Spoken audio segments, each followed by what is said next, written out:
What up, y'all? Good morning, good afternoon, good evening. You are joined Yo, today by your fellow yo, nerds, man, the Global Nerds Podcast.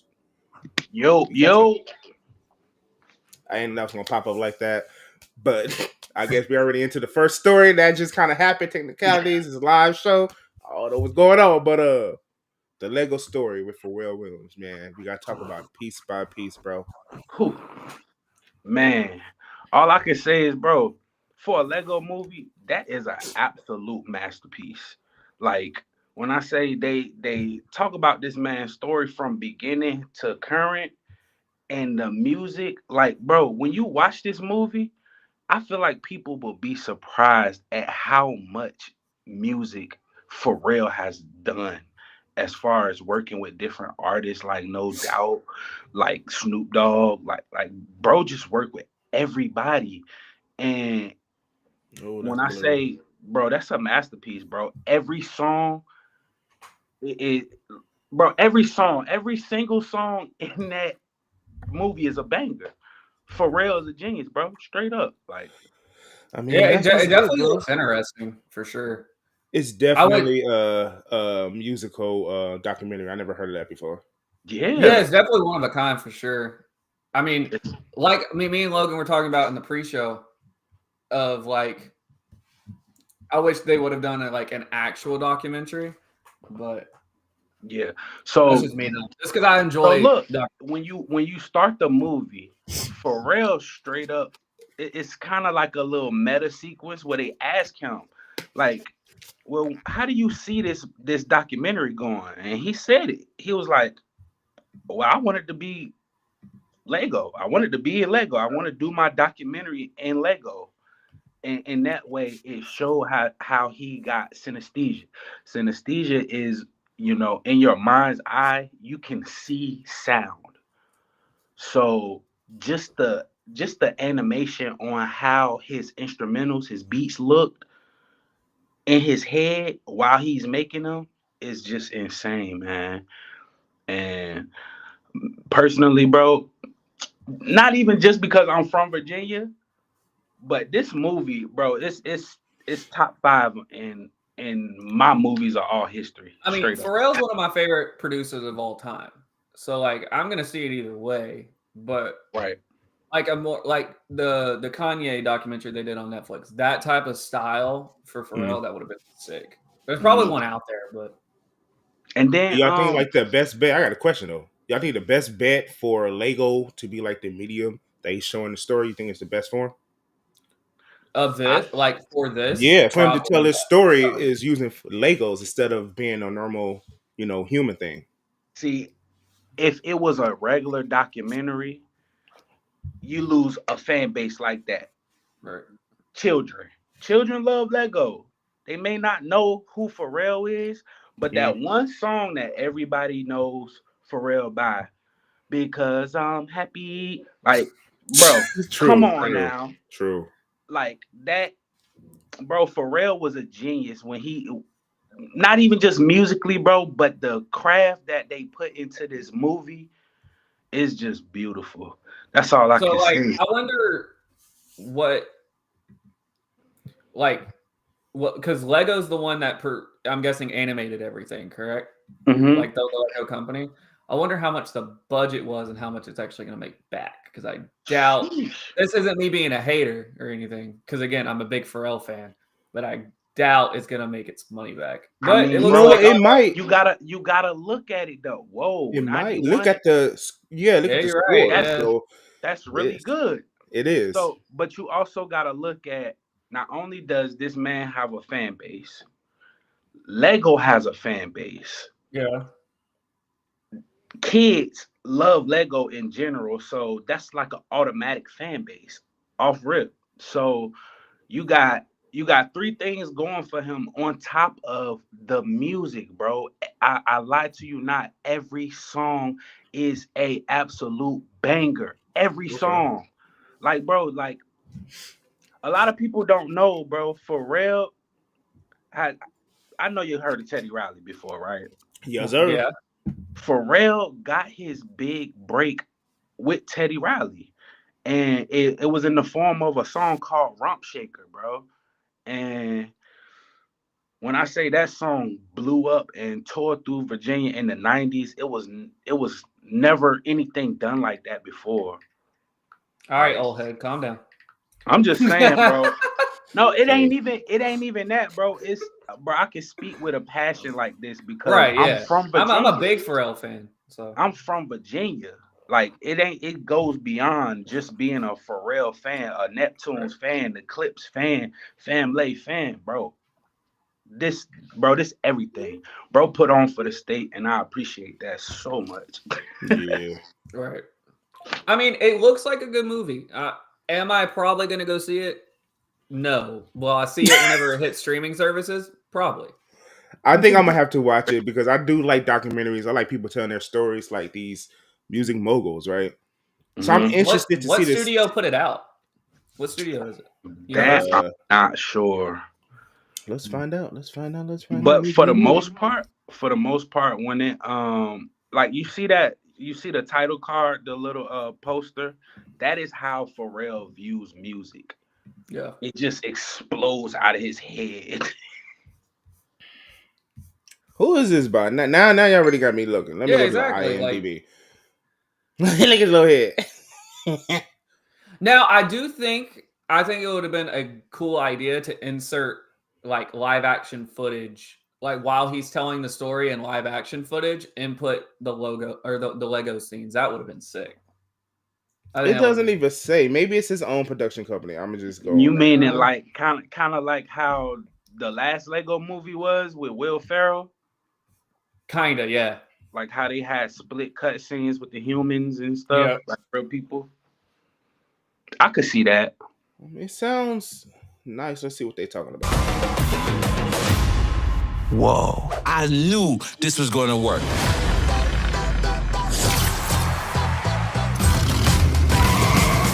Ladies and gentlemen, get ready.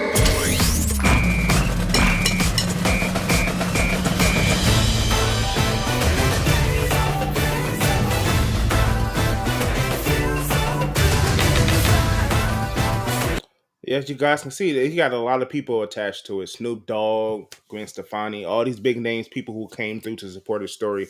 I guess they are integral to him as a producer. Absolutely. So I think that's why they're part of it. So also, it was made by Universal. So if Universal wants to give me a screening for it, I'll go watch it. It's already out. You don't need a screening. Just right. go It's out, bro. Go pay your $10, bro. Stop being cheap. I'm not being cheap. I just can't remember the last time I paid to go see a movie. He flexing right now. I heard that shit for free. I don't pay for movies. Okay.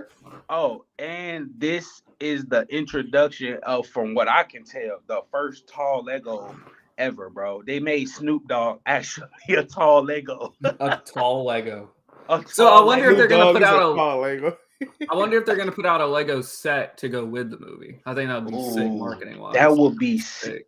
See, there you go. They do have Lego games out. Maybe he's a part of a game. It's a DLC. We don't know. DLC for a Lego game is crazy. Hey, it's out there though. It is, yeah. Like I remember buying all the DLC for the Lego Star Wars games. Mm-hmm. I'm just not a big Lego fan. It's not something I grew up liking. I have too much ADHD. I feel like before they make a game, they're gonna make him a Fortnite skin. Probably, yeah, that would be sick. Mm. But yeah, definitely, y'all go check it out though. It's about for real. It's out now. Go see it. Support your Black creators and storytelling. Mm-hmm. But on to some other creators out here, a witchy type of creator. It's finally been revealed, the best kept worst secret in the whole entire universe. Best kept worst secret. Billy Maximoff is finally named that he's the child of Wanda Maximoff, the Scarlet Witch. Like, sheesh. But I mean, that was the whole.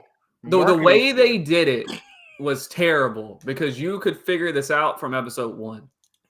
And it was in the marketing. They were setting up. Thank you. Is this Billy? Yeah, I mean, bro, everybody know in great Funko Pop fashion how they always spoiling some shit.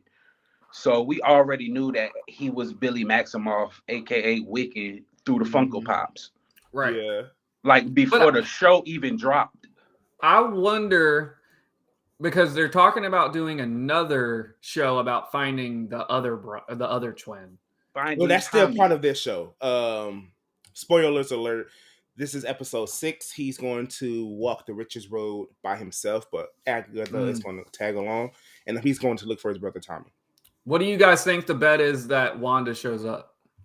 I don't think be they're going to afford shoehorned. Elizabeth. Just my opinion. I don't think they want to pay Elizabeth Olsen that much money to show back up. You know what I mean? So I mean, her character. I think it's a shoehorn, bro. If they do it, but in good cinema fashion, bro. If it's nobody, that person may not be dead. True. Right. We never seen Wanda's body, so. Well, my whole thing with this is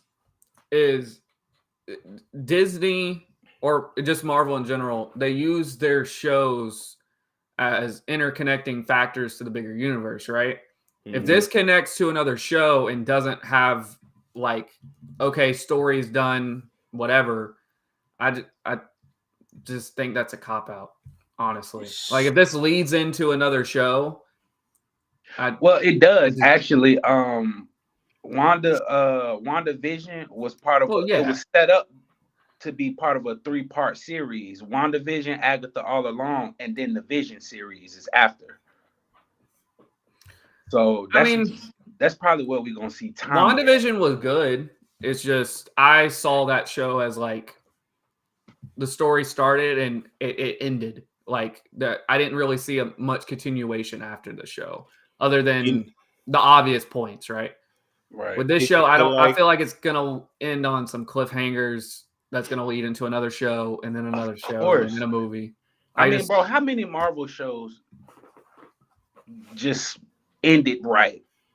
Good point. Yeah, I mean, I only have seen a few Disney Plus shows, so for Marvel, because I don't think all of them are good. So I just don't think when it comes to the shows, I feel like the shows are meant to be cliffhangers leading on into a movie, some cinematic, like really cinematic. Prime example would be Falcon and the Winter Soldier. The show was definitely trash, but it's set. Hey, I worked on that. I worked on that. I said I worked on that show. You need your time back, bro. You need your time back, and that movie was garbage. Yeah, I'm sorry, bro. I need my time back. They need to give you another check. They need to give me another check. But what I'm saying is, with that show, it started on a cliffhanger and it left in a cliffhanger because it came from a movie and it's going into Captain America: A Brave New World. I just don't think the model of the Disney Plus Marvel shows, actually any other Disney Plus shows, even the Star Wars shows do this, is that great of a model. Because I like to watch a show, it start a story and then end that story. I don't, unless it's like multiple seasons. But it seems like with these Disney Plus shows, they don't plan on doing other seasons. They just want to go into a completely different show. Right. Jacoby said, I want my fan service. That's the thing. They combine the small screen with the big screen. So if you watch, WandaVision, then you watch Multiverse of Madness, it's kind of like the continuation of that show. So I kind of get it. But then Agatha is also a continuation of Multiverse of Madness, which is the movie. Right. So now we know that they're setting up the Young Avengers. We already know what they're doing. So now we have a lot of players of the Young Avengers teams already out. I mean, but with Agatha, though, it feels less connected in a way. I don't know what it is. Maybe I'm the only one who feels like that. But like, it's because Agatha doesn't seem like she really have a place there, but to cause chaos. Yeah. And there's only 6 episodes out. We got 3 more episodes before we actually see how this wraps up.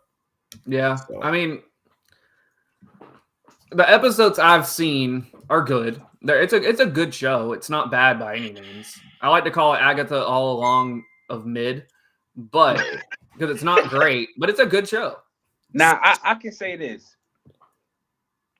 Agatha played a big part in the comics and in the video game of the Midnight Suns.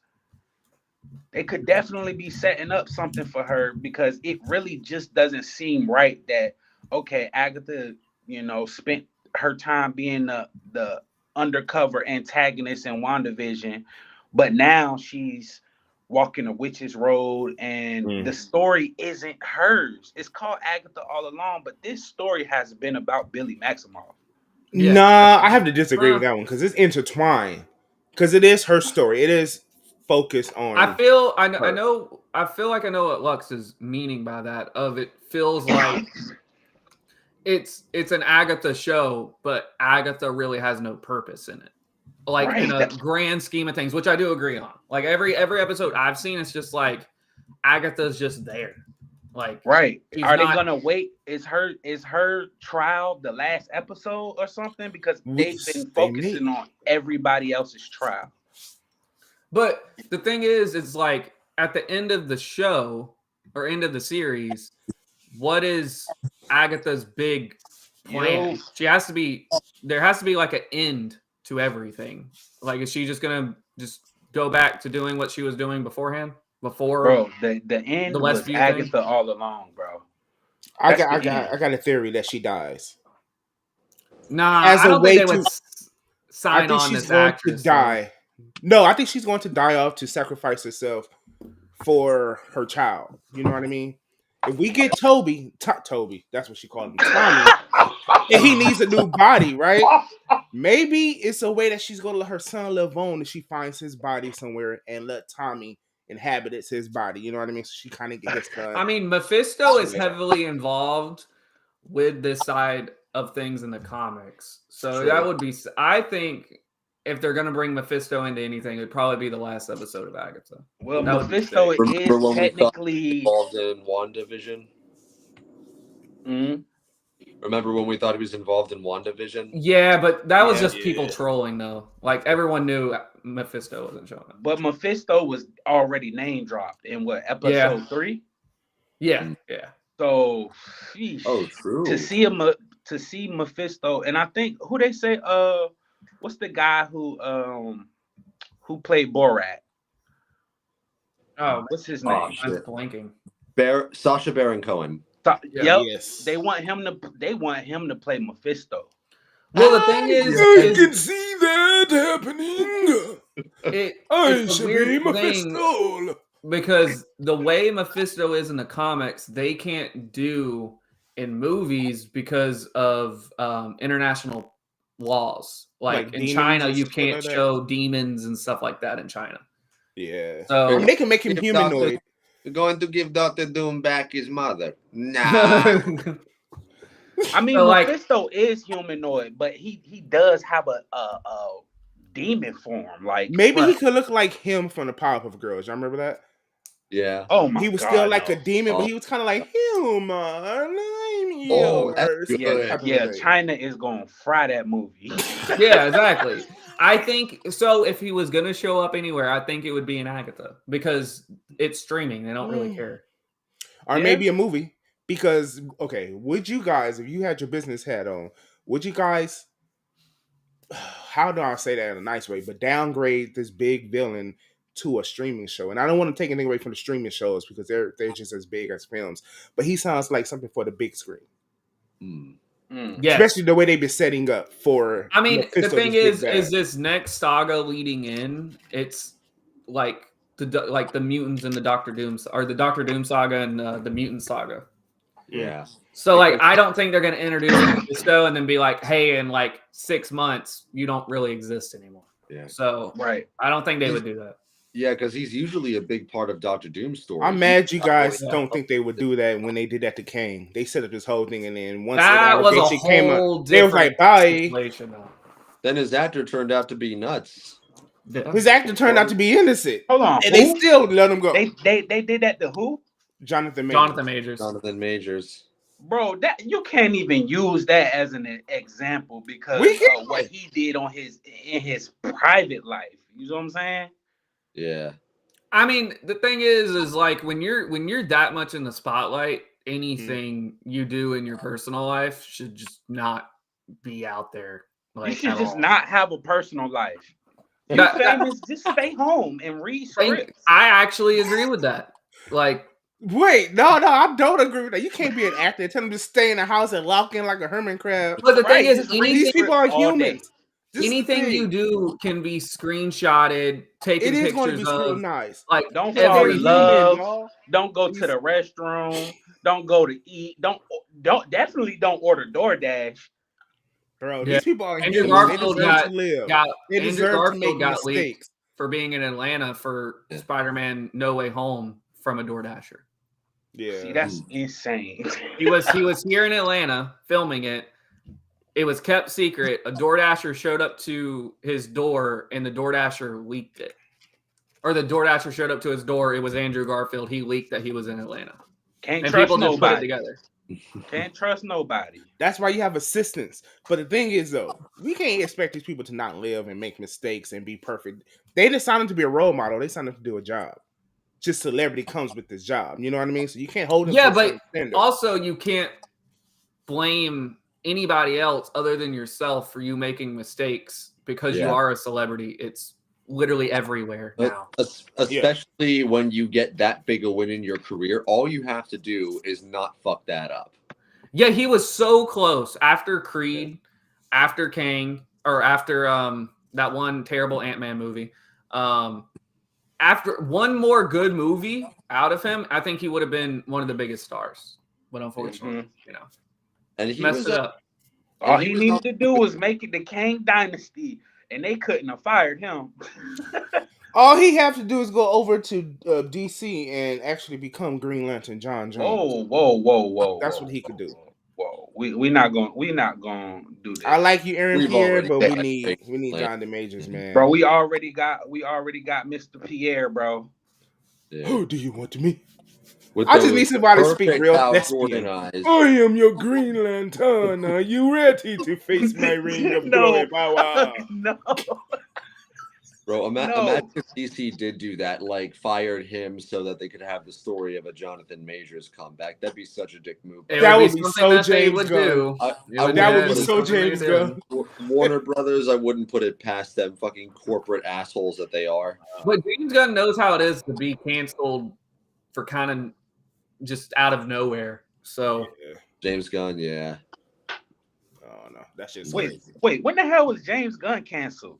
Oh yeah, he made a pedophilia joke on Twitter, and I multiple think happened. I was about to say it was multiple, a little racist, a little bit of abusive too. He was a little. I think it was in the context of the time. I think it was the right trying to go tit for tat after what happened to Roseanne Barr. You know, like you get one of ours, we get one of yours type things, because it happened like right after that. Yeah.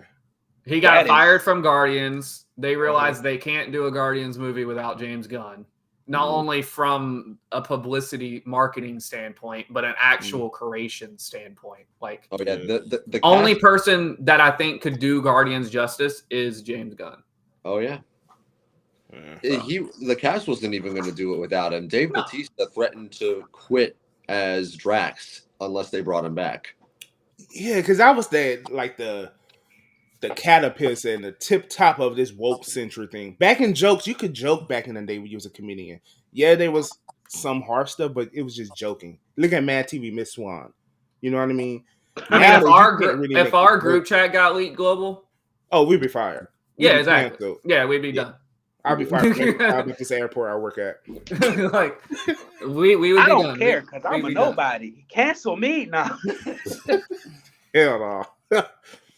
We're not that famous yet. We're still cancel proof. I don't know. Somebody famous was about to get canceled over this damn auction.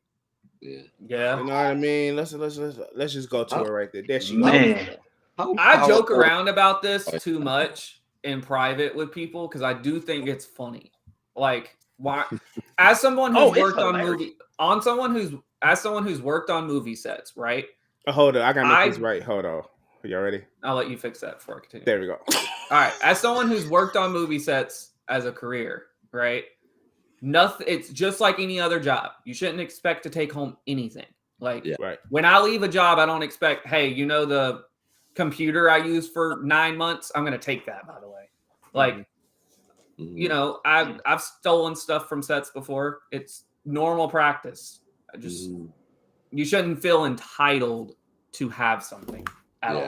Well, I did have a little chat with Simon Bennett, and I asked him, I said, Did you happen to get anything before this auction? And he said, I got a few things Hasbro didn't want. Mm-hmm. Well, he has Okay. one of the Cosmic Fury morphers. Mm-hmm. There's 12 listed, I think, and there was 14 made. Yes. So he has, he has some. Yeah, he definitely got one of the Cosmic Fury morphers, but he said he has a couple of items. I wonder what what else he got. There's some stunt suits. There's some screen suits. There's some what they call action suits that's not even listed. So he has some of that stuff. The thing is, I want to go back to the touch on the story about Kobe. He's right. When you're an actor and you sign up for these movies, whether you're playing Batman, Superman, Black Widow, Captain America, you don't keep these things because they are not your property. Just because you are loaning them, because you are to represent this character on screen, that is not yours. It's part of your job. When you Yes. sign on to be a Power Ranger, one of your jobs is to do the helmetless scenes in the suit, right? That's it. Hate to say it. Why do you feel entitled to something that you only wore 3 times? Yeah. Like, it's not. I said it before. If anyone should feel entitled to these suits, it's the costume designers Or the stunt people that have The stunt actually people been actually wear them more. Yeah. Yeah. Mm-hmm. Like, I don't leave any job thinking, oh, I deserve this or that. I get a paycheck. That's all I need for anything. When I was Any working on job, movies, you don't keep your uniform. You have to turn that stuff back in. Any job. But when this happened, I talked to a friend that works in wardrobe on movie sets.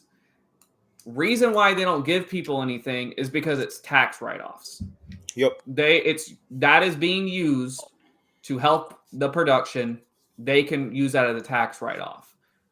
This is what they're doing here also. They're probably have already wrote them off on taxes and they're trying to recoup even more money. So all I know is this bid here is at $6,250, and that's insane for one of the most mid seasons ever. That's crazy. But it's up to $7,000 right now if it's a premium bid, because these some people. This is just what we see on the surface, but people have been bidding privately. Like you could set your secret max bid right here, so it's up to almost $8,000. Is this? Do you think these are Ranger fans, or do you think these are people that just resell like high price items, like those shops in Cali or whatever? I do believe these are not either of those. I think these are collectors, people who collect memorabilia for like film. Can I interject? Go ahead. In this particular instance, this Cosmic Fury suit, this is a troll. I'm sorry, this is a troll with money. For real, because bro, if makes you got it like that. How that is the second most expensive thing in the auction, and there's the first. Yeah, this is the first. It says it's at 15, but again, when you put in your secret max bids, it's at almost $19,000. And I'm sad to say, I'm not part of this bid. I got outbid the moment it went on. I can't. I would put myself out there. I put $1,000. I won't say what I bid on, but I did bid on something. I won't say what it was though. You better say it. This is Global Nerdz. I put $1,000 on this, and it was completely outbid. We definitely both put a bid on that Astro Mega Ship. We did. Me and Logan went half and half. For real, bro. I want to bid on an actual Gundam-sized Megazord. That'd be sick. I just wonder how big this is. It's a production. It's a production model, so it's probably about 3 to 4 feet. Yeah, it's huge. It's huge. I got a California king size bed. It could sleep next to me. You know what I mean? I'll be all right with it. So y'all remove your. I hope all your credit cards decline. So mine can be fine, sir. What? The model the one that he's holding right now. Let me see that. The one that he's holding right now is better quality than the one someone's bidding $15,000 on. I hope someone knows that. Get you one. Zord Ascension. I mean, it's like $250.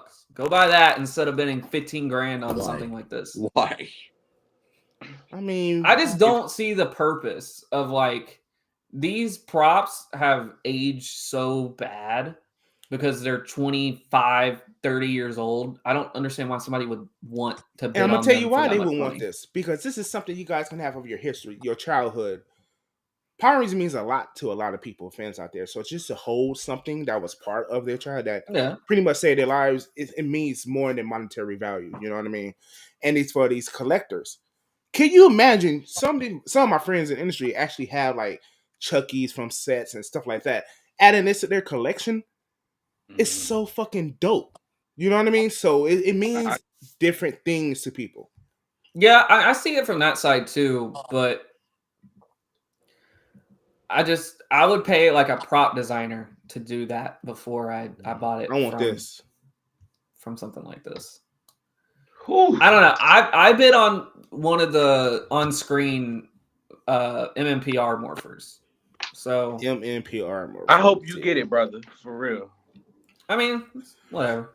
The thing is, all the bidding starts at $500. So a lot of these fans up here complaining about with their Netflix account, we can't watch Power Rangers, we can't afford Netflix. Well, I'm sorry, y'all not about to bid $500. I did want to bid on this though when it released, but I looked at it 15 minutes later and it was already at $1,500.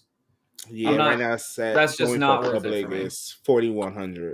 If it was the red one, like the one Leo had, I would be down to bid on it. But somebody actually got that one before auction went live. Damn. They posted it all over Twitter and Facebook. The dude legit. He did a side-by-side comparison to where it was like a crack in the red Quasar saber that you can see on screen. And I was like, man, how the fuck did you even get this before the auction started? You could acquire about it before it went live. I mean, if you guys want Leo, he's only $525 right now. That's what Hunter should have did. I mean, y'all could Lost Galaxy is one of my favorite seasons, so I'm gonna try to get squishing this. All you skinny folks can squishing this one here. There y'all go. It's only $525. Shit, if my big ass got a Lost Galaxy suit, I'm squeezing in. I'm sorry. Mean, y'all gotta get the GOAT. That's one of the worst costumes ever. Y'all have to get the GOAT. He went out with a bang, yo. He went out with a literal bang. Bro, nobody wants to buy a ghost. Nobody wants to buy a ghost. At least one of the actors could. The Lightspeed Rescue suit, that would be sick to have, dude. I just want to know why there's 3 versions of this. Hero suit, action suit, stunt suit. I'm guessing. Well, the action suits are the stunt suits, but they commission multiples of them to be made. So that's why they have so many. Yeah, but why is one? But if you notice, they all come with. Why is stuff. one higher than the other one though? Because one of them. Because look, this one here doesn't have the holster. This one comes with the holster, right? And and this one comes just naked. Right, he doesn't even have a belt. Well, naked, that may not be the case because some of them come with items. Okay. Some of them come with items, and like you said, it like does. His, what is that one called again? I forgot what that is. He comes with the best. He comes with the best morpher. All of the other ones are props. That is an actual Sentai. I forgot what that's called. The battle booster. What is that called? Yeah, something like that. Yeah. Wasn't that also in space? Didn't they use that in space as well? Nah, Andros had like a little black and gold one with like 3 buttons on it. That'd be sick. This though. This is fire. I would have to get some Ozempic to get this one right here. Ozempic? Just the side of that. But this is fire though. I actually really like this. And it's only going for $725. So y'all people out there want it? Get it.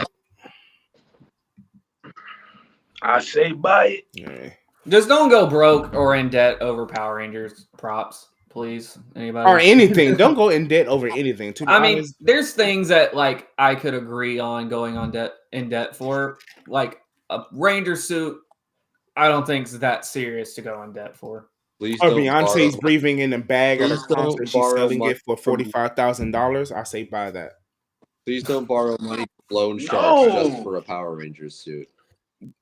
No, don't nobody. I love Beyonce, but don't nobody want no hot ass Beyonce breath in a bag. I mean, that would $65 million is worth it. You know what I mean? That's a steal. Beyonce breath bag. Beyonce breath bag. He loved Beyonce before. I will say though, the auction has caused some of the most funny like interactions on Twitter I've seen here recently. It was very funny. And it's only on Also, Twitter. Instagram some very ain't like that. Facebook ain't loser, like that. some very loser shit. Like, to me, if you're bidding strictly just to piss actors off, I think that's some loser shit to do. I joked about it, but I'm joking. Like, I don't really hate these people. Bid because you're a fan. Bid because you actually want these items. Like again, bro. Whoever is the highest bid on that Hunter Dino suit, if it's not her, that is a troll. I don't think bro. it's a troll. I really don't think it's no fans that's going to spend $5,000 on the suit or more. I really believe it's these collectors who like to archive film memorabilia. You know what I mean? It's them. Okay. The only reason why I say that is because, again, bro, that suit and the Astro Mega ship are the most expensive things. The only thing that people have been talking about across Twitter, Facebook, and Instagram is Hunter Dino's suit. They caused too much attention to that suit in particular. That's why it made it popular with the. It backfired. They made it too popular with the general people who don't really care about Power Rangers, but who care about collecting stuff from films and TV shows. So I think it's one of them big old multi-billionaires who just get so much money they just spend it on stuff that they want. Well, let's make a bet right now. I bet you $10. $10 on the 1st of December. Well, no, not the 1st. We got to see who makes it public. We got to see who actually posts who won the suit. So, like the 15th of December, we're going to see who got that cosmic suit. If it's a fan or a troll, they're going to post about it. Yeah. What if it's Hunter? They're going to post it for sure. She won. If it's her, hey, look, like I said, I hope she get it. Because she got some rich friends, man. Come on now. Like, and then she hang out with the Power Ranger crew. You know, they could come in. Hey, I got a couple hundred for you here. But it's not just her who won it. Sierra Hanna, Brendan Mejia wants their suits. A lot of people want their suits. So, but here's the thing, though, is they're not going to use them as like, oh, I have my suit. I'm going to display it in my house. It's going to be taking it to a convention so they can charge $300 for a photo. Yeah. That's where I disagree about it because to me, you just want it, not because you actually want it, just so you can make money off fans that you're already going to make money off of. Like, you're just. And bro, that's where PMC and Ranger Stop come into play because they are, well, mainly PMC, they are pushing that narrative like, hey, don't bid. Hey, don't bid. Don't bid. Let your Ranger actor bid. Yeah, you're not about to tell me how to spend my money. I'm sorry. You're not about to do that. But I think it's right. Okay, so can y'all take $200 off that gold pass? I think right. I'm not bidding. Can you take $200? I just think it's very just. I just think it's just being a loser and very just like what's the word? Parasocial. That it's very that for telling people not to bid on something that someone wants to bid on that you don't even know. Like, people are going at each other's throats over Hunter's tweet. I heard people lost friendships, like 10-year friendships. Like, you don't know these over people. This bid. How you don't know these people? Right, over a bid. Over a bid.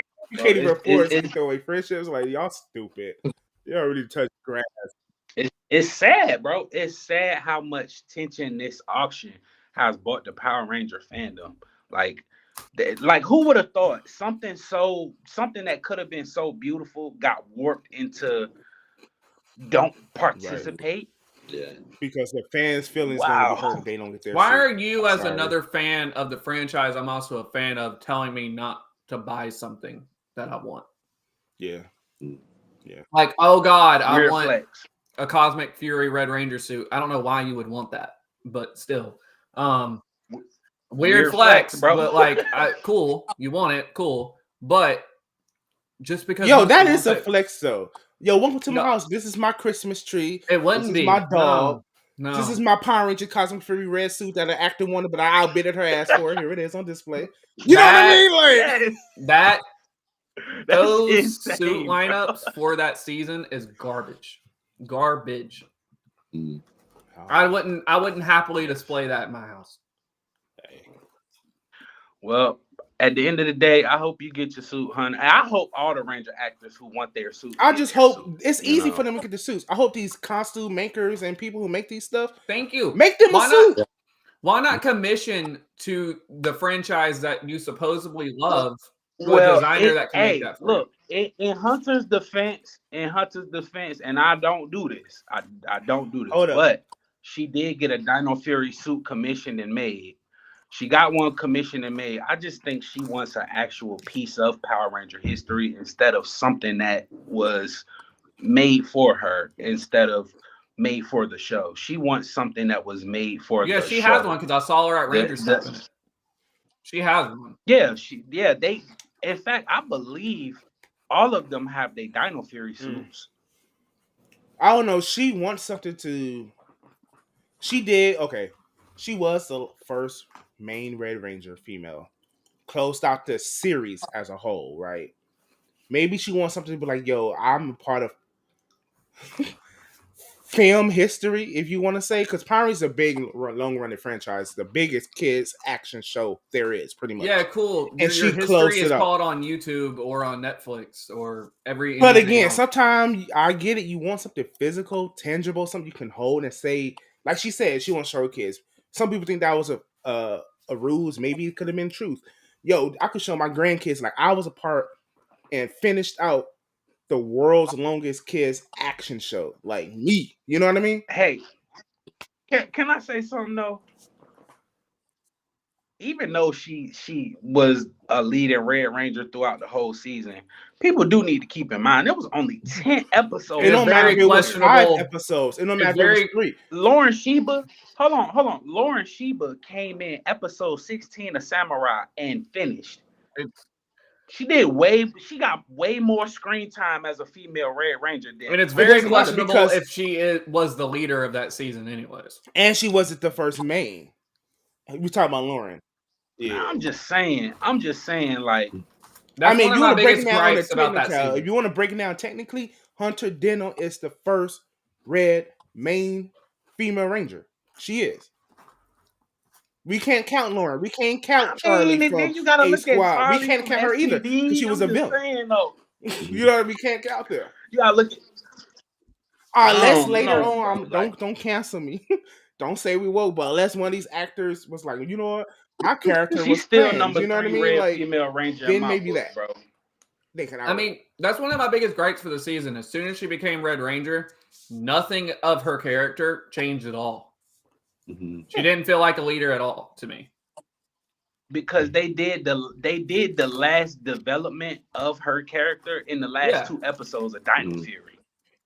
You know, so it was no growth to be grown. Like, and then how are you gonna do character development in 10 episodes? I mean, it was deep. I thought it was decent what they did for Hunter's character, but like, if you're gonna have the first female Red Ranger, like, go all in on that instead of just making her like side character focus. I mean, she wasn't the first female Red Ranger. Like, I would have gave her the same attention As soon as Zato came back alive, didn't that happen? Didn't he die and then come back alive? Yeah, her character no longer was relevant. So that's why they needed more episodes for Cosmic Fury, because as it was, everything got too rushed. No one got the right focus. Well, again, I hope she get her suit. I hope they all get their suits. Like I said, if you're bidding on it just to piss people off, you're a loser. That's all I'm gonna say. Hey, can lose. Well, another bid because you won it, not to troll. I don't want none of that shit. I mean, what the fuck I'm gonna do with it? Literally, like, I mean, you can make fan films. I'm not a collector. I don't have a big basement where I'm gonna throw in stuff from movies. I don't know why people bid. Moving on to people who need to get some money. Xbox, Microsoft, they need to get into this race again with the video game people, y'all, because they're getting murdered by PlayStation and Sony. So they're releasing 2 extra versions of their popular game system, the Xbox. Here are the pricings here. You get the base Series X for $4.99. But you know what? Who uses a disc drive nowadays? I don't use a disc game. I don't play Blu-ray DVDs. So give me the digital. And it's all white. And it's only $4.49. Look how clean and beautiful that is. Just milk. Look at that. But nothing has changed about this other than terabyte storage. Actually, no, a lot has changed with this one here.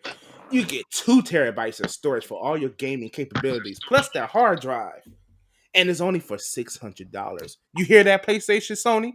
Plus, only $600. And you get this beautiful color screen here. Look like the galaxy. You're looking far, far away. You know what I mean? And you know what? There's improvements done internally that has not been made public. There's upgraded heat sinks. So that will help the performance of your Xbox to run smoothly through all your graphical gaming performances. Are you ready, Microsoft? You in this game now? You in the race. Who's going to purchase one of these? I Let's hope open up this the a floor. paid promotion. It is not, but they should be. Who's going to buy the white one? I think I will. I already have one. I already have a 1 terabyte. So buy the 2 terabytes. Support your No, Microsoft. I can buy a USB hard drive, and there you go. We're not telling people how to get more performance and stuff for the low. We're talking about the Xbox. Buy this one here. Nah, seriously. If you guys want to get into Xbox gaming, and again, to me personally, I do love Game Pass, where you get access to day one games and things like that for $10 a month. That's a great thing that Microsoft offers. I don't promote Xbox. I'm sorry. I promote PS5 game, baby. Hey, I have a PS5 as well. I'm not on either side of these gaming wars. I just like gaming, and Xbox has some good games that really comes in Game Pass. As an Xbox user, it's the only console I have right now other than my Switch. I will say PS5 or PlayStation's killing it with their titles. Like their specific titles, they're killing it. Their Xbox first party doesn't have that other than Halo. And Halo sucks right now. So not yet. I mean, they're coming out with some good exclusives. We just have to give the American developers time to, work out the kinks. That's all there is. But if you guys are fans of gaming and you don't want to support PlayStation for either way, I don't know why you wouldn't. Xbox is the next one to go. I'm sorry, Nintendo Switch.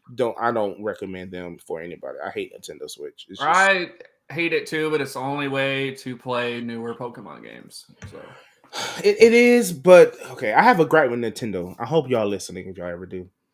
Why in the hell is there a 25-year-old game still costing $60? I agree. Where's the discounts? I don't understand. What is going on? They don't discount any of their games. A game that's not even being actively developed is still $60 on their shop.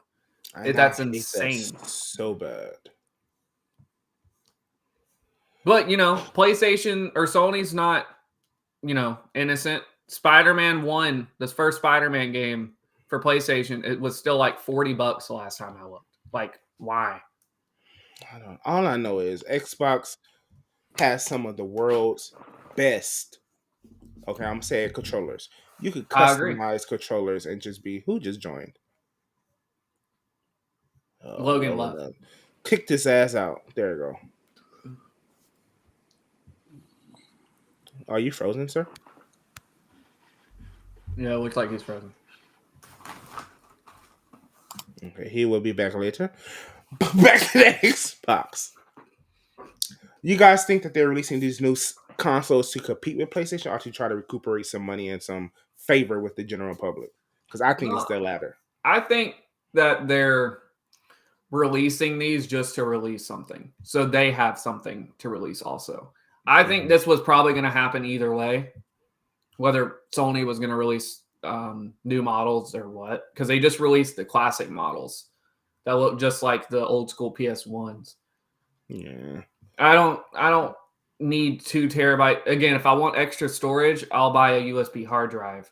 On top of that, I don't want to pay a couple $100 more for a cool Galaxy skin on my Xbox. I may own PlayStation 5, but I'm sort of a fan of Xbox because look at the things you can do with your controller. Yeah. And I just wish PlayStation had something to this extent. Just you can customize your own freaking controller. I made so many controllers for Xbox. Like, I'm not going to sign in right now because it's going to show my password, but maybe you could design one here live.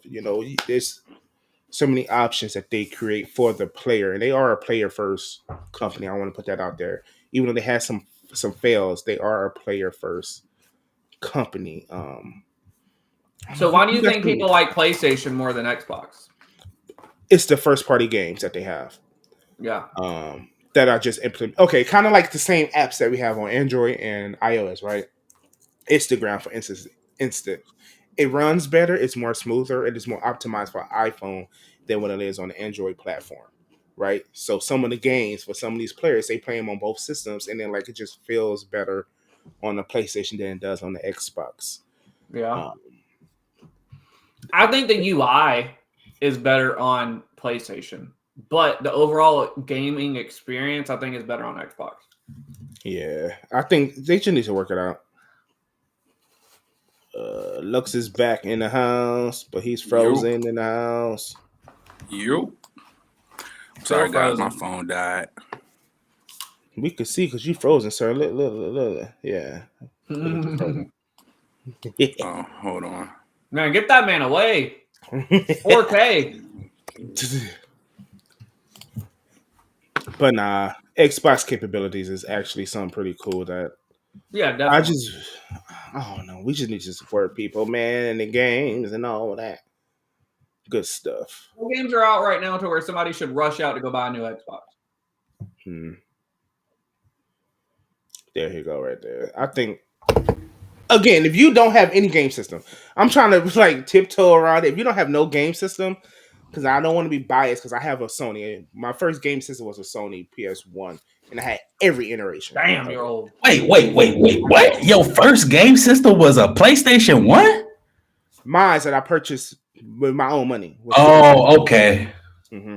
Then I upgraded to their updated version, the PS1, which is a new shape.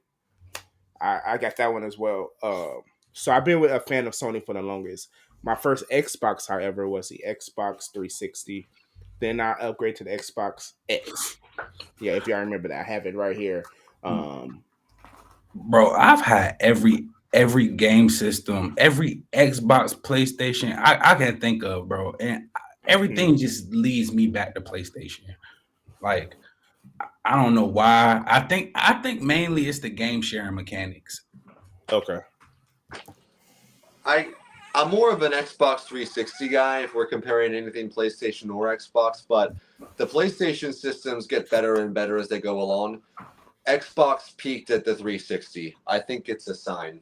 There's nothing new to add to the Xbox where I feel like PS4, especially if you play PC, I feel like if you play PC games, playing on a PS5 is probably the most comparable experience. Versus playing on Xbox, for some reason it feels completely different than playing on PC or PlayStation. It's just like two different, even though they're the same games, you're playing on both, right? Like if you're playing Fortnite on a PS5 or an Xbox, you're playing the same game. Just for some reason it feels different. I do got a question about the Xbox though. Do you know if they have any like exclusives lined up to come out with that rollout? They do. They have Black Ops 6. Because they bought Activision and Blizzard, so they have a lot of those games that, like some of the old Marvel games, Deadpool, stuff like that. That's going to come back to Xbox because they have the licenses now. But as for first party exclusive, they're bringing back Halo. They're bringing that back with the new engine for Unreal Engine 5. They show concept art. They also have some other stuff they haven't talked about yet to come out exclusively for Xbox. So they're trying to get back in the console wars with exclusive gamings. But they got to build favor first. So which is why I think it's a smart thing for them to release these two different versions. Because now they got something for everybody. The introductory gamer who just needs something to go, who don't really care about physical media. You got the digital white version. You got your people who wants that just the base to feel like their Xbox. You got the standard version. Then you got the hardcore gamers who like, I need space. I need 2 terabytes right up the front. There you go. You got it. So they have something for everybody, which is a smart thing to get the audience back interested in Microsoft. But that's the first part. You need 2 parts to this equation. Now you need the game. So I need them to start releasing any information they got about first-party games to compete, because Sony PlayStation, you can name 5 off the back that are just exclusive. Right. The Spider-Man series. You got the God of War. Spider-Man isn't exclusive anymore. It's at PC, but it doesn't come out to next year. You see what I mean? We had exclusivity for 2-3 years already. Anything that's under the it's on Sony Xbox. banner gets put on PlayStation first. I believe Spider-Man 1 is on Xbox now. I'll look this up. Yeah, I think they put that up there. What, like 2-3 years after it dropped? Yeah, that's what they do. So yeah, Sony want their stuff to be exclusive for a couple years before they put it on any other platforms. Yeah. And on top of that, if they're going to have Halo as their go-to series for when they run out of ideas, they got to be more consistent with the quality because, Nintendo has Mario for that, but Mario, those games are consistently fire. Halo, not so much. Yeah. I will agree. I'm a big Halo fan. I played competitive Halo for years. And Halo Infinite is garbage. I was just about to say, they lost me at Infinite, yo. Like, it's bad. Bro, I've never seen a was studio a staple of gaming growing up to the point where I remember one time somebody hacked all of the servers in our high school, and they uploaded Halo to the school server, so you can go on any computer in the school and play Halo. But because Halo's it's been around for so long, right? They expect people. They expect the companies making these games to give it as much love and care as it has before. But when Infinite dropped and it's just a pay-to-play game, basically, you have to pay for skins, you have to pay for like basically anything other than actually playing it. Fortnite is successful. Exactly. Every game is a pay-to-play now. Like if Fortnite's free, but you're going to get made fun of for not having a skin. So that paywall is treacherous. You're behind a paywall, and that's what sucks about any video game. Yeah. Like me and Global know somebody who plays Fortnite every single day and probably has spent thousands on it. Mm-hmm. Like, to me, that's just crazy to spend any money on a video game when I've already spent. I guess if it's free, Halo Infinite's free, you can give it that. Yeah. Fortnite's free. And give it that. So any money that you're spending isn't on the game itself. It's just to look cool for a couple. It's like when you download an app or go to download an app and you see that it says in-app purchases. Yeah, microtransactions are a big thing. Now, I like the games where you can purchase if you want the biggest gun or whatever cosmetics up front. But they have options where you can just play the game and you can still unlock it. It would just take you longer to do. So I like the balance in that. Right. So. Me personally, I'm not ever doing Fortnite. We used to have Fortnite fun nights. We used to have Fortnite days as a whole crew. It was fun. It was fun in the beginning, but then it became people take that game too serious. I was like, I gotta work today. I got a nap to take. I'm sorry, I can't do this anymore. No, my favorite is people would be like, Fortnite question, I'd be like, man, or like Fortnite at 12 o'clock question, I'd be like, man, I'm gonna have a headache around that time. Like, no, I'm good, bro. I got something to do around that time. You know what? That's affecting me playing at that time. Like, what time did you say? Yeah, I gotta get that done. Also, it comes down to free games to me get way more boring faster than games I've paid for. Like Spider-Man when I played it when I had a PS4 was so much fun. Any free game I play, I get bored of in a week. Okay, I got a question for you then. Do you think you have more enjoyment based off because you put your stock into it?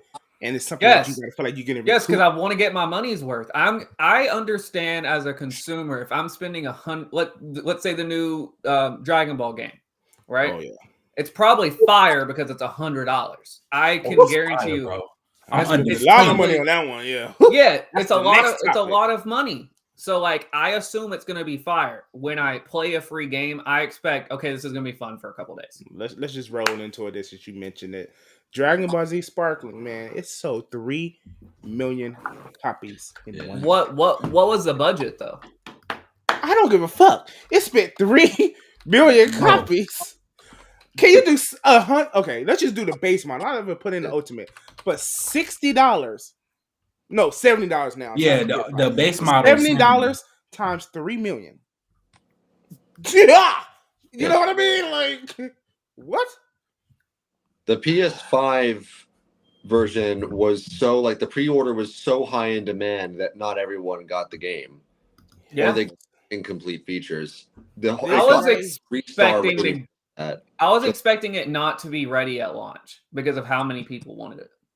It is only on and come to find out, there was no issues with it. Xbox and Well, PC. the only reason why that game was ready at launch, they rolled it out so perfectly, bro. People who got the Ultimate Edition digital got to play it a week early. Yes, I did. So, I'll probably buy a physical copy because this is probably a game I expect, just because of their history with these type of games. Bandai likes to drop support for a game, just say, hell with it, we're not supporting this game anymore after a couple of months. I'm going to buy the physical so I have access to the game always. They did this with Jump Force. Okay, Jump Force came out, it was huge, and they stopped supporting it. Well, they lost their fan base. They lost their player base, which is why they had to close support down for Jump Force. We spoke about this last week. I was a big fan of Jump Force. Same here. But it got boring. It was not much to do. I think there's only so many why characters. They opened their servers back up, honestly. There's only so many characters you can play in DBZ, though. There's only so many characters that this is the first time playing with this person or this guy, whatever. I'm sorry to tell you right now, this edition right here, that roster, this Dragon Ball Z Sparkling, yes, it has at least over 60 people right now. And this is not even people you unlocked yet. This is 60 off the bat. Right. It's crazy. Well, not off the bat. Again, if you got the Ultimate Edition, you got to play with the unlockable characters without unlocking them. Yes, I have this edition here, which is why. And how much did you spend on that, Global? This is $110 for the Ultimate Edition. Is it worth it? Yes. I think it's absolutely worth it. I think that's subjective. You got a PlayStation 5, right, Kobe? I have an Xbox. I'm sorry. I don't even know. Is that game on Xbox yet? It is. It is on Xbox. So let's just go right now. Available now. Look at him the Ultimate Edition for Xbox. Let's see how much you would pay right now. Oh, Global's gonna buy it for me, guys. Oh, I didn't say that. I said we're gonna see how much you're gonna pay. Yeah, you're gonna pay $110. Yeah, no. Y'all, this man said, but he literally worked for Marvel. Bro, all you gotta do is air my business out. Why don't all you gotta do is give $55 and find somebody else with an Xbox and tell them give $55, and then y'all can game share. It's not the point of the price. I don't care how much it is. I spend money on stupid shit all the time. Now look at this man background. He got 4 Pokemon back there, different iterations, and he's complaining about a game. He got Ashy Gengar. He got Black Gengar. He got Fat Pikachu. Perfect example, right? He got Skinny Pikachu. I paid $150 for this. Swear to God, $150 for a Gengar Squishmallow. Okay, I'm much happier with this purchase than I would be buying a game I might like. This man, I want one of those when I went to Ashy. No, get both of them. I want the audience to see. You bought $150 for the Ashy version. How much was the color version? Like 19 at Target. Hey, look at that! Look at that! So you pay for the worst version for more expensive, and you complaining about Dragon Ball Z? Worst version? This is the Squishmallow version. It's an actual pillow. It's ashy to me. It's ashy. I like it. Wow. I like it. Gengar, my favorite Pokemon. I don't know, man. But 150, bro. And look, they already like I said, I spend money on stupider shit. It's okay. Yeah, they announced that DLC at already number 2. Like it's the support for this game is ballistic. I just wonder how long that support's going to keep on going for, because Bandai doesn't have the best history with that. So. Bro, you have to look at Dragon Ball's track record, bro. Xenoverse. Look at Dragon Ball Xenoverse. Yeah. Servers are still open. Yes. And the game's like 20 years old. Like, come on now. Bro, people are still, the servers for Dragon Ball Fighters is still open. People still play that. Yeah. It is. Like, it's so old, it's as ashy as your Gengar, and people still love it. So, I mean, Bro, as much as people, you know, say Dragon Ball is it's mid, it's the cliche anime. I'm not a big Dragon Ball fan, but I enjoy what I'm the saying game. though, as much as everybody tries to downplay Dragon Ball, this fan base grows. It don't shrink, it just grows. I just hope we get something like this type of quality and a rollout for a different franchise. We are not talking about Power Rangers. Power Rangers is not about to be this. I'm not talking about Power Rangers. I'm talking about like Naruto, One Piece, Death Note. Naruto has a game on this level. They do. It's called Naruto Connection. Naruto X Boruto Connections. Yeah, and it's garbage. I've tried it. I played it. It's free on Game Pass. Look at Xbox again. We just went through how you hate free games. Now, if you pay for it, maybe you might love it. At least I know I can hopefully get my money's worth. Right. I mean, that's just, I don't know. It's just, that's a lot of money for a game. So they just released the American voice.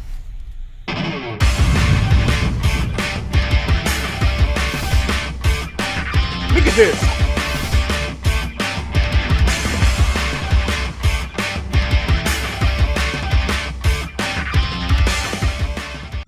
Y'all see that they already announced DLC 1, 2, and 3 coming at a later date, so we know we getting support for 3 years.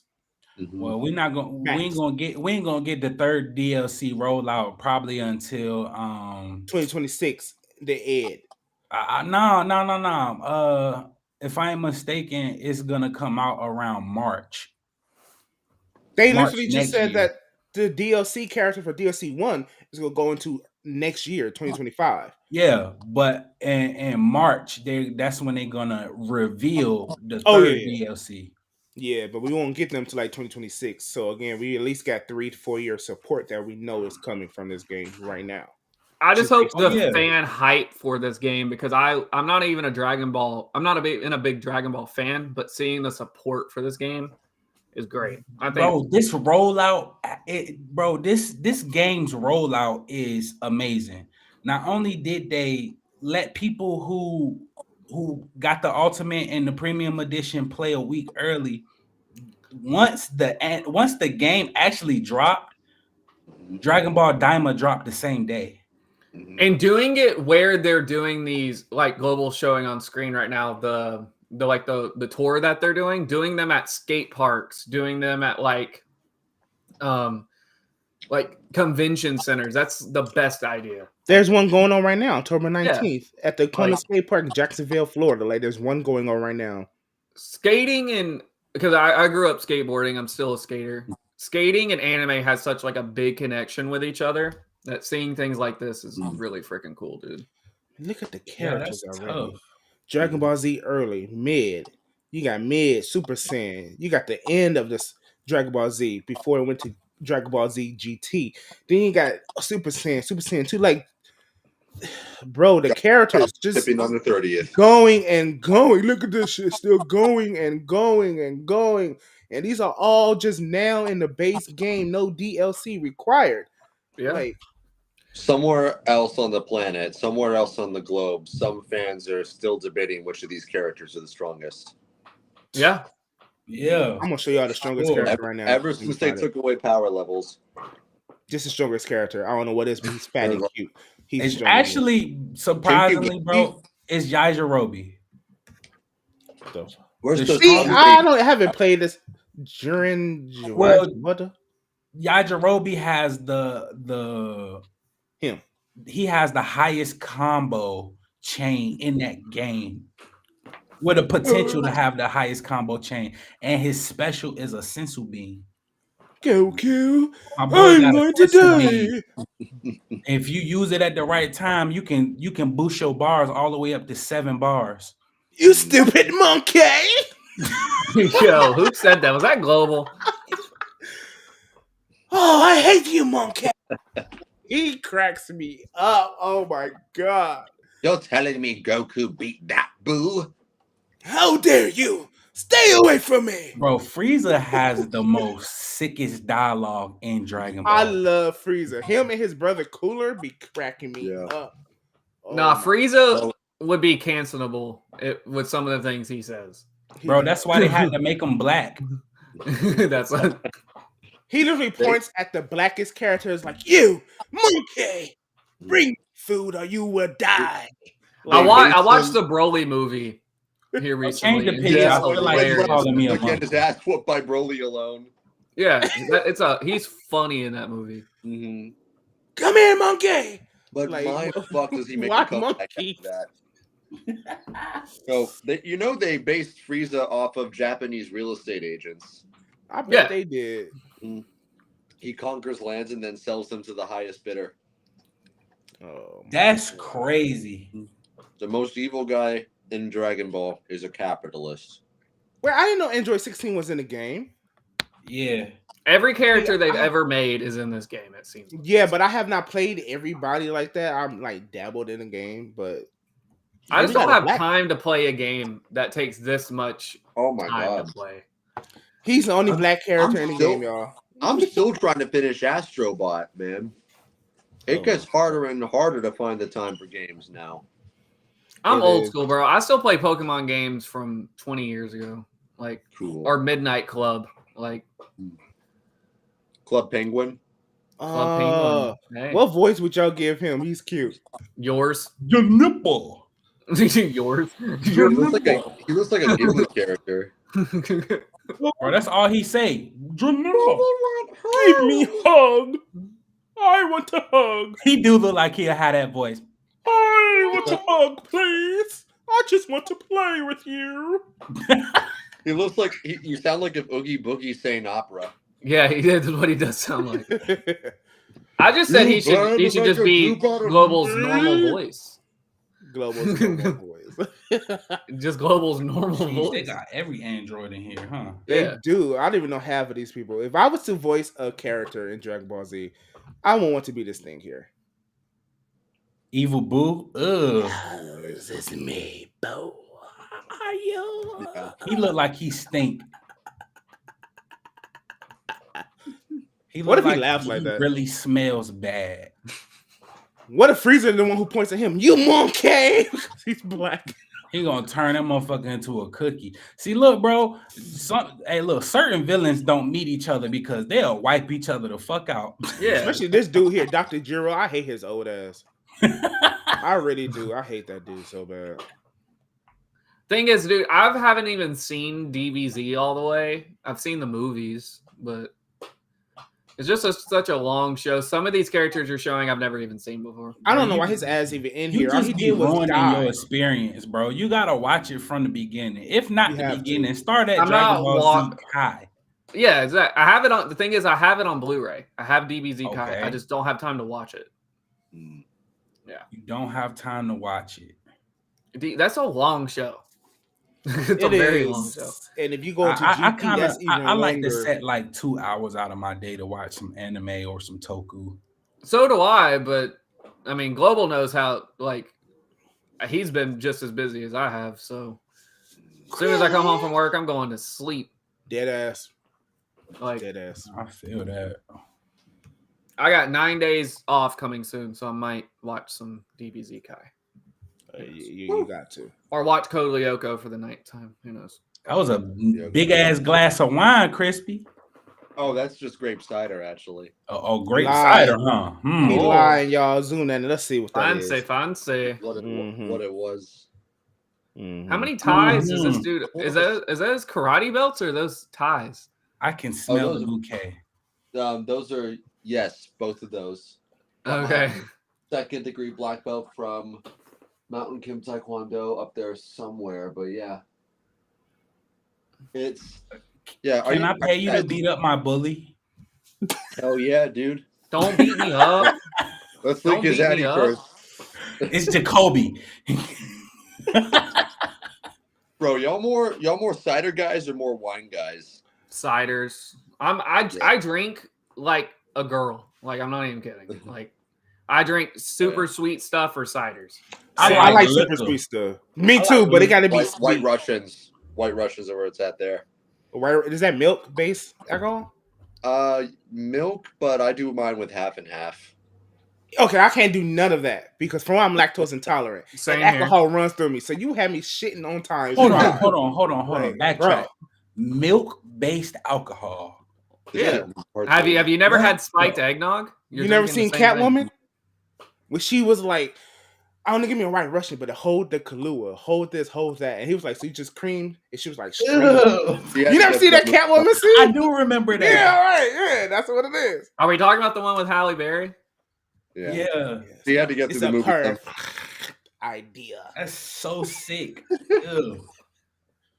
If I'm drinking liquor, I'm drinking whiskey. It's the only thing I really drink. I do like whiskey, but sir, let me put you on to something. I'm gonna need you, my brother, to enjoy Sir Davis if you like whiskey. I like Buffalo Trace.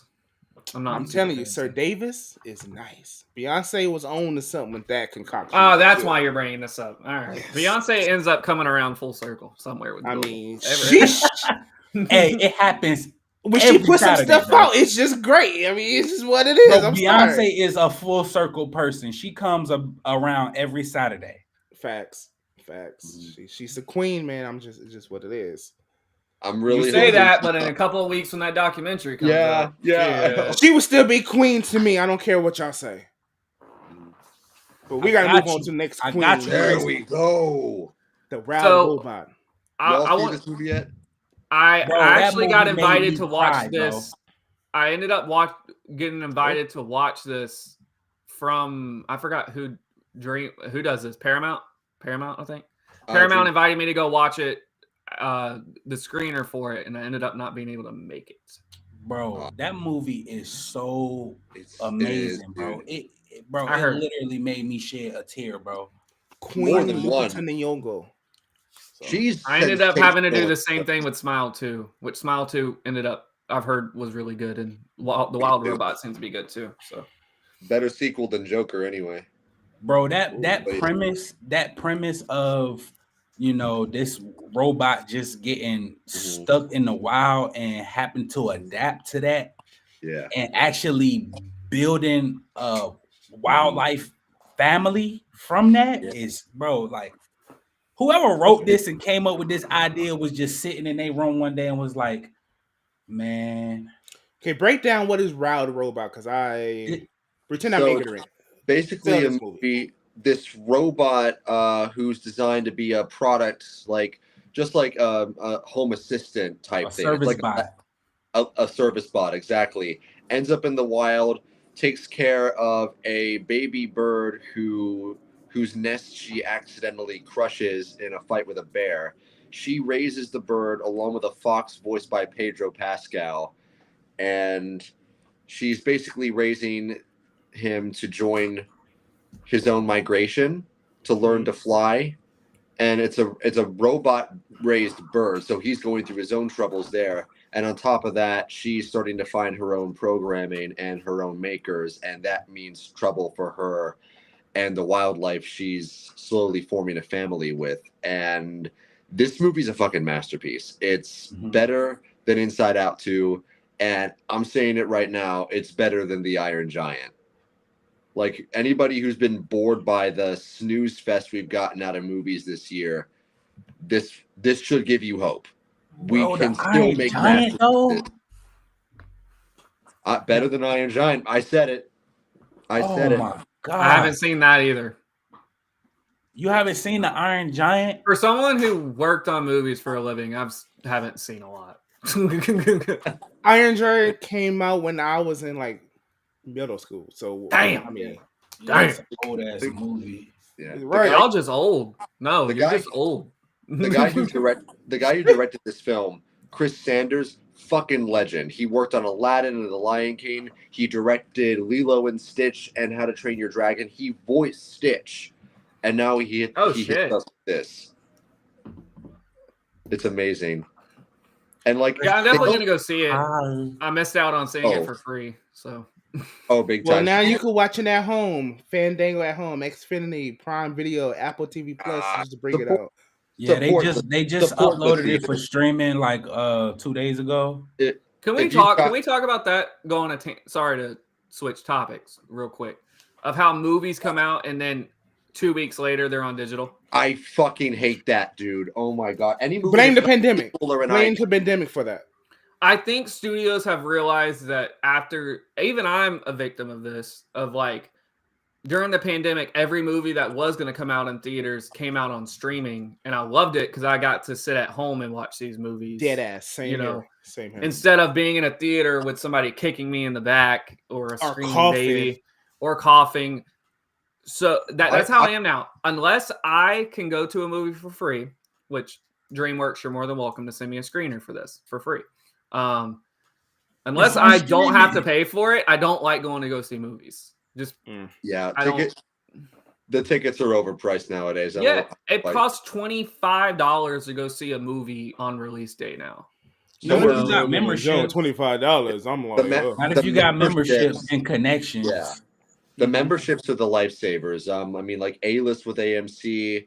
I think Alamo Drafthouse has an unlimited thing. Cinemark has one as well, and Regal. I have their memberships. So Atlanta has a theater chain called NCG, and I love it. I think it's the best theater chain I've ever been to. It's better than AMC. It's slightly better than Regal. But their tickets are so expensive, and that's why I just hate going to go see movies unless, again, I'm seeing it for free. I'm seeing a movie. So Regal's magnificent. Yeah, they're the usually if studios do screeners here, it usually is at Regal at Atlantic Station, and it's literally that's the best theater around. Even though I love NCG, Regal has the best theater there. Yeah. Their seats are just badly uncomfortable. Jumping back on the Wild Robot though, that animation you've seen. Wait till you see it, man. Like they start you off in CGI animation, and as the movie goes on and she becomes more and more acclimated to the wildlife, they start to do the animation based on paintings. Like they take from across. Sick. Oh yeah, it's so cool, man. And what else did they do? As she bypasses her program and she starts to see more. Her programming literally makes her develop a heart and empathy for the sake of survival. It's basically like, it kind of has this cynical take on, kill or be killed, survival of the fittest. It's a very honest world these characters live in. They know the nature of like predator versus prey, but she shows that it's possible to evolve to survive by just becoming better. And they get better through Look at Global. Yeah. Production, boy. I'm the best production company out here. Solo Dolo. All right. I mean, it definitely looked like a good movie. Like it's so good. It's the best one that's come out this year. I've turned down 7 screenings this year just because I don't have time. And it's not better than Piece by Piece. I'm sorry. I wish I would have gone and seen it, and I probably will if it comes out on streaming. So it is on streaming. I don't have to pay for it. It's one of those I already paid for. Did you like the How to Train Your Dragon flight scenes? Yes, of course. Those movies are beautiful. The scene where the bird flies for real it tops all of that. Better than the one-on-one every flight scene in How to Train Your 1984. Dragon. I don't say that lightly, bro. Global's trolling. No, that was a good scene where she learned how to fly. And I bet. But this picture here looks so sweet. Before we move on to the penguin, and it's like, so is it CGI or is it traditional 2D animation? I think it's a little bit of both there because they slowly sort of transition rather than going right to it. Bright Bill, that's the bird's name. Kit Connors, his voice actor, and the robot Roz is voiced by Lupita Nyong'o. She's phenomenal in the movie. Yes, she's phenomenal in anything though, for the most part. Yeah, she is. Yeah, really good. You my new mama. I'm sorry I killed your actual mother. Yeah, that's a hard point too. But one more thing, I can tell y'all want to move on, but one more thing I'll say about this movie. What was I gonna say? Shit. Oh yeah, the humor, the comedy in this film, it deals with like this very blunt 80s-esque humor. Like the humor gets messed up in a good way, and like everybody was laughing. The kids were laughing, the parents were laughing, no one was clutching their pearls or getting all triggered because of their fucked up psyches. Everyone was just laughing at good comedy and having a good time whenever the jokes came around. Right, that damn Fox boy. Yeah. Mm-hmm. Oh yeah. Yeah, But yeah, Catherine O'Hara's in the movie too. She's been making one hell of a comeback. She has. Yeah. Her and Mark Hamill voices a bear. You won't even be able to tell it's him.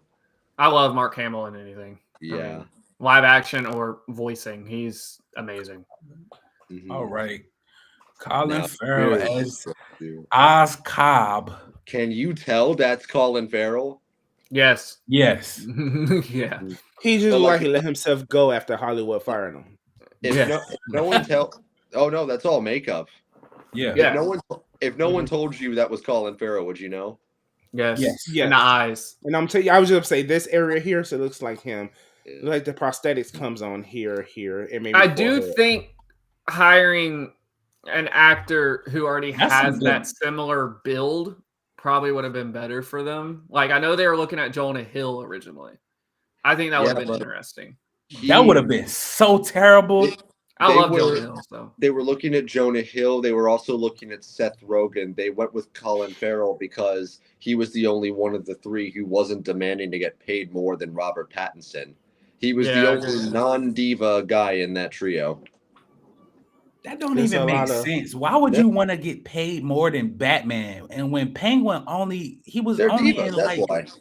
he was only in like what 20% of the movie? Fucking prima donnas. The thing is, Colin Farrell has a bigger resume than Robert Pattinson, Mhm. so he felt Correct. that his name would bring more people. So Robert that's why he did more. Pattinson also, but has a bigger box office draw though, because of- Twilight.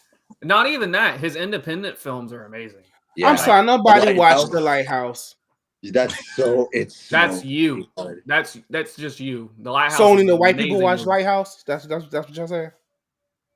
Yeah, I don't know what the All fuck right. that is. Wait, have you Exactly. seen- That's only the two Haven't white seen- folks watch Lighthouse. I'm not watching that shit. It's a great movie. Wait, it's- Was it good? Yes. What is it Okay. about? What's the Lighthouse about? Exactly. Exactly my point. Y'all proving my point. This is my All camera. right, movie, all right. though. So look, on the topic of the Penguin though, like let's get into it. Bro is a master manipulator. Yeah. Oh, 100%. It They're is like- ridiculous how he maneuvers through these crime families. Mm-hmm. And like, it's not just him maneuvering. Like, there are episodes where he's playing the Machiavellian and playing all sides against each other like a mastermind. And then there are the episodes where he fucks up royal in the heat of the moment and has to pull out all his cards just to stay in the good graces of some very dangerous people. And you never know what to expect. Okay, so that's him. What Yeah. about this character here? Okay, so Sophia I'm is fucking insane. Sophia She Falcone, bro. The Falcone family has never been as interesting as they are in this show. Oh my god, bro. Yeah, I mean, like Colin Farrell as the Penguin, probably one of the great comic book performances we've ever gotten. She steals the show from even him. She's the best part of this thing. Yeah, but It's like they she's just chemistry, though. she's just a good actress though. But their That's the thing. on-screen chemistry is crazy. Whether Kristen Milioti. it's her Yeah. cussing Oz out or Oz groveling at her feet. Mhm. It don't even matter. Every scene they in, they crush it, bro. Like it's crazy. Mhm. Okay, I got a question yeah. then. I have a question Yeah. for y'all going about the next character. Is this taking place before or after the Batman? After. Okay. After the Riddler done flooded Gotham, it takes place. Okay, I might have to exactly watch like it then, right okay. after that. I've It's- yet to it- see it. So It's basically the fall of the old crime world and the rise of the Penguin in the power vacuum. Okay. And- If you pay attention to the first episode, it's a news report. You can actually see. I mean, of course, it ain't Robert Pattinson, but you can actually see Batman going to this like building. It's like a coliseum, I guess, Uh-huh. and it's like a small little snippet where you see him flowing in there. Okay, I'm gonna have to watch it. I'm gonna have to watch it. Then. I just There- don't. It's not so. that I don't see a point in this show. Okay, maybe that is what I am. Well, saying. it's I just it's don't. I just No, I think point. this stuff would have been cooler to save for like another movie or like the Mm. first movie. I just the Don't care Penguin's about not one of character. my favorite Batman villains. Big I don't. yeah. Villains are fun. And you know- Batman villains are built different. Yeah. But why did he get his own show? That happens with Marvel too, like Agatha. Yeah, she was cool in the show. She didn't need her own show though. I like Penguin when he's interacting with Batman. Yeah. It's it's build, they doing this to build these universes. Well, so the Penguin's interesting on his own when you get him right. I mean, like, he's one of the few Batman baddies who's not crazy. He's just really pragmatic and willing to do some evil shit to get things done. And we're seeing a character with that kind of mindset climb the power ranks during the end of an era. And like, I love the stories that this is why I'm biased. Part of why I'm biased toward this show. I love the Batman stories that take place like during the fall of the old crime families, during the rise of the traditional rogues gallery. Because like when you play that right, it's like you're jumping right into the end of a Mafia series. Now I wonder what the payoff of this show is gonna be. Because I'm gonna wait till it's over to even watch it because it's just so binge far watch now. I think I want to binge watch as well. But at the end of this show, does it lead into what the Batman 2 is supposed to be about? Because it's looking that way so far. Yeah, I know what it's gonna be, but I ain't leaking that on the Global Nerds podcast. Mm-hmm. Okay, talk about this character here, the boy from the Runaways, Victor. Vic, he a hostage. Yeah, pretty much. You know, he basically saw Penguin come out with, you know, a body, and they were trying to steal his car. So on top of that, not only do they see him do this, his friend runs off on him, and Penguin is like, no, you belong to me. You're gonna be my driver now. So now this guy's just riding around with Penguin doing all kinds of crazy shit, you know, and as he does it, he starts to enjoy it. He starts to enjoy his time with Oz. Okay. And he's getting a chance to finally make something of himself because he comes from an impoverished background, and the Penguin's sort of giving him hell if you don't, heaven if you do. You disobey me, I'll put a cap in your ass. You work with me, I will bring you further than you have ever been in life. Right. And Clancy Brown right there, he plays Sal Maroni. Which I love the actor. Salvatore Manoni. I love Clancy Brown. Really Salvatore Manoni is who I am. So the thing with Salvatore, you eat my pasta, I kill you. You don't really get anything from the Maroni family other than right now, other than Oz trying to pit them against each other. He's basically trying to he's basically set up a safe haven with the Maroni family, basically. Pretty much. In doing so, now he has to put the Falcones against the Maronis, which the Maronis already know. They just don't know how Oz is about to play this. They don't know how he's gonna play his cards. They know he a snake. They know, don't trust this motherfucker. Feed him with a long spoon. Like, keep him far away but close at the same time, you know. Right about now is, well, I'm not gonna spoil anything, but for the most part, the Maronis, they about to play a big part in what's coming up next. If we're gonna talk some more about the show, though, we got to go back to Sophia, because so far, Sophia Falcone, Kristen Milioti as Sophia, more specifically, best thing about this show by far. I mean, like, they introduce her. The first thing you know about her is that she's the daughter of Carmine, who's just gotten out of Arkham Asylum. So yeah, she's sane, and she's the only character who knows. Didn't he die? I've seen the Batman. I swear he was dead. Falcone? Yeah. Oh, Falcone's dead. Yeah. Yeah. She's out because he's dead, and she's on to Oz. She's one of the few characters who, like, doesn't underestimate him. She knows he's ambitious, and she knows he's smart. And they sort of go between elements of, like, sometimes they're enemies, sometimes they're allies, and they kind of have a history together. So there are moments where you get kind of a hope that it could be a friendship, like a blooming friendship between them. But in the past, he also burned her, and like she's at the heart of a bit of a mystery in the show. Like they say she's a serial killer, but she might not be. And like they recently, I'm not going to give any spoilers, but episode 4 recently came out, and they give her they go back into her backstory, and she's like flashing back to when she was innocent before just the whole darkness of Gotham and the mob world took over her life and just kind of ruined her. Like we see her as, you know, as innocent as you can be for a mob daughter anyway, from going from that to just unhinged. And Kristen you watch her mind just flip. Yeah. The way she just completely naturally plays this whole character's history out is amazing.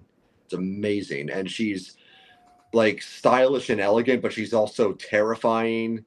And you'll go from being afraid of her, like hoping that Oz makes it out against her, to episode 4 where you're kind of hoping that she does take Oz out and that she does come out on top of this whole thing, because she's really not the character you expect her to be as of now. So it seems like they complement each other very well. Oh my God. Characters on the They show. The on-screen chemistry is ridiculous. I don't know if the show interests me or not. I want to see Batman for Batman kicking butt, not people talk around. That's another character we should talk about too. But a Batman villain, one of the best rogues gallery ever given to a hero, and this is one of the best villains in it.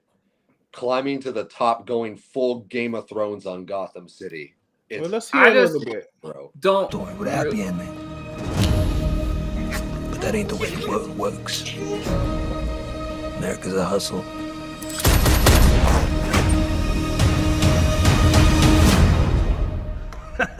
Not that I'm complaining.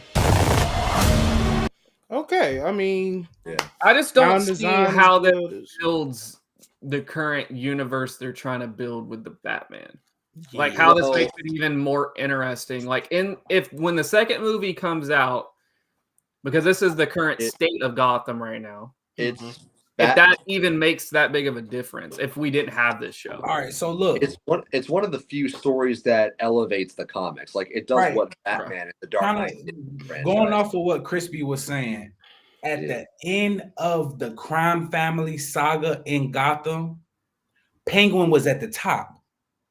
Penguin literally he's one of the first villains of Batman's rogues gallery. When he becomes that head person in charge, no more crime families, it's just complete chaos. That is what he's setting up in this show. Complete fucking chaos. And the chaos is gonna start by putting these families against each other, and Gotham is gonna explode from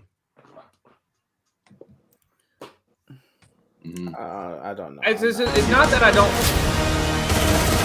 This city is meant to be yours, sweetheart. What are you gonna do to get it? Trust me. I don't know, man. I don't know. I'm trying to get. One thing I will say about it too, especially compared to Agatha all along, they knew that Agatha was going to be its competition. This nothing show that no one asked for, and they still went all in. They still went hard on This does seem like a better show than Agatha. I will give it that. Yeah, but also, guys, keep in mind, it is in the Batman universe, but just take Batman out of your mind for a second. They mention him in the very beginning, and then it is solely his story. So don't look at it like a Batman character. Don't look at it like a Batman story. Just look at it for what it is. The Penguin. I mean, but I don't care about the Penguin without the Batman. Have you liked villain origin stories before? Yes, but this Penguin is synonymous with Batman. He's not an interesting character left. Joker, you could do a movie about him. Catwoman, Mr. Freeze. Joker is also synonymous with Batman. Level 2. You don't think he's on that level? No. Really? And I'm a big Batman fan, but I think someone like Penguin, you need Batman there to even it out. Tell both sides I will say of the this. story. In the future, I'm gonna say the Tim Burton versions of Penguin would have been more interesting because it would have told why is he mutated, why do we have these fan-like things. That would have been more interesting. That's not how this Penguin is. That's what I'm saying. So he was born with he was born with a defect. Well, which would you rather see? How did this man become a mutant, or how did this man become a king? How a mutant become a king within the world eyes and everything. That would have been more Penguin isn't a mutant. At least this version of Penguin is. That's I know what what you're talking about. You're talking about the Tim Burton sewer Danny DeVito baby. That would have been a more interesting story to tell. But I mean, you like Batman, Catwoman, and Mr. Freeze because they got their chances to be transformed by really good stories that were added into the lore. This is that for the Penguin. But you have Batman there to complement it. But the thing is, when it comes to Batman's villains, he might show up. When it comes to Batman's villains, he makes them his villains. Like take for instance the Penguin in the Batman movie. He was a fucking bitch. He was a nobody. He was an underling to the Falcone family. So when you give him his shine through this show and going on into Batman 2, you're gonna watch this man take over Gotham. You're gonna watch this man take over Gotham in ways that he's gonna want to keep Gotham his, and he knows the Batman is a dangerous person. So watch him as he grows and progresses, and then when you see Batman 2, you be like, oh shit, this is completely different Gotham from the first one. It's because of him. I mean, my thing is with what they're trying to do with the Batman 2, right? With the Court of Owls and things like that, supposedly, right? Allegedly. Unless Penguin's a side character in that, I don't really see how this really, other than seeing what Gotham looks like after the Batman. That's I don't really see how that adds into it. That's where I'm at with it. I when it comes down to this version of what they're trying to do with the DC characters, they want them to have their own shine by building this world the way they're doing it. So of course, yeah, they're gonna focus on the Court of Owls, but the only reason why the Court of Owls is gonna do what they're gonna do is because of the way Gotham is. And this is just my theory, but Batman's got to show up somewhere in there. Like I believe there's no way he doesn't die on this. And I have heard this from, I wouldn't say credible sources, but sources nonetheless. That on the Batman, they did film something for this. So okay, that's all I'll say. There's no. I have no idea if that's true. I'm just saying I did hear that they were filming something with Pattinson for this show. That's dope. Well, if you guys are interested in this universe and coming into Gotham through the eyes of the Penguin, his ascent to become the kingpin of Gotham City. Can we give this particular DC universe a name? Like, can we call it like the Matt Weaves verse? The Rob verse. The Rob verse. I like that. It's the Weaves, man. The Weaves. Bro, the Reeves verse, like that sounds too much to say. It's the Weaves, man. The Weaves. I don't know what you're talking about. Paddington verse. I'm calling it the boring verse at this point because I'm not interested in the Penguin. Even just us talking about it, and I say I would be a force watched for me. I would say that just so. Hold on. Watch the first episode. Yeah, watch the first episode. It's gonna. I have to do errands around. I have to do errands around the house in the living room. I'll put it on while I'm cleaning. Hey, the first episode is definitely something you can watch while you just bullshitting. Takes place in one place, and it gets better and better with each episode too. One of those rare shows that does that. Well, while you putting lotion on your ashy Gengar, you can put this on in the background, and there we go.